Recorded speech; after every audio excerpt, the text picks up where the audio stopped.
ನನ್ನ phone water proof ಅಂತ ಗೊತ್ತು, ಆದ್ರೂ ಒಂದ್ಸಲ ಚೆಕ್ಅಪ್ ಮಾಡೋಣ ಅಂತ ನೀರಲ್ಲಿ ಬಿಟ್ಟೆ. ಸೊ ಗೈಸ್, ಇವತ್ತು ನಮ್ಮ ಟ್ರಿಪ್ದು 2ನೇ ದಿನ. ಬೆಳಗ್ಗೆ ಎದ್ದು ಬ್ರಷ್ ಮಾಡ್ಕೊಂಡು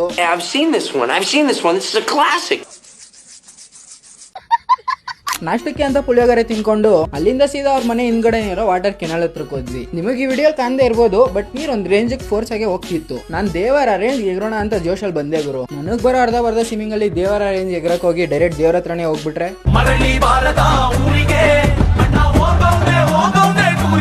ಅಂತ ಸ್ಟೋರಿ ಹಾಕೋಬೇಕು. ಅಷ್ಟೊಂದೆಲ್ಲ ಕಷ್ಟ ನಾನು ನಿಮಗೆ ಕೊಡ್ತೀನಿ ಗೈಸ್ ಹೇಳಿ. ನನ್ನ ಫೋನ್ ವಾಟರ್ ಪ್ರೂಫ್ ಅಂತ ಗೊತ್ತು, ಆದ್ರೂ ಒಂದ್ಸಲ ಚೆಕ್ಅಪ್ ಮಾಡೋಣ ಅಂತ ನೀರಲ್ಲಿ ಬಿಟ್ಟೆ.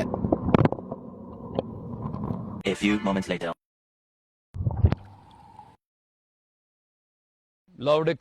ಆಮೇಲೆ ಅಲ್ಲಿಂದ ಮನೆಗೆ ಹೋಗಿ ಸ್ನಾನ ಮಾಡ್ಕೊಂಡು ರೆಡಿಯಾಗಿ ಗಾಡಿ ತಗೊಂಡು ಅಲ್ಲಿಂದ ತುಂಗಭದ್ರಾ ಡ್ಯಾಮ್ಗೆ ಅಂತ ಹೊರಟ್ವಿ. ಫೈನಲಿ ಡ್ಯಾಮ್ ಹತ್ರ ರೀಚ್ ಆಗಿ ನೋಡಿದ್ರೆ ಏನೋ ಕೆಲಸ ನಡೀತಿದೆ ಅಂತ ಡ್ಯಾಮ್ದು ಗೇಟ್ಸ್ ಎಲ್ಲ ಕ್ಲೋಸ್ ಮಾಡಿದ್ರು. ಸೊ ಅದಕ್ಕೆ ವಿಡಿಯೋದಲ್ಲಿ ಅಷ್ಟೊಂದು ನೀರ್ ಕಾಣ್ತಿಲ್ಲ, ನೆಕ್ಸ್ಟ್ ವಿಡಿಯೋದಲ್ಲಿ ಕಾಣುತ್ತೆ. ಡ್ಯಾಮ್ ಹತ್ರ ಸ್ವಲ್ಪ ಟೈಮ್ ಪಾಸ್ ಮಾಡ್ಕೊಂಡು ಅಲ್ಲಿಂದ ಸೀದಾ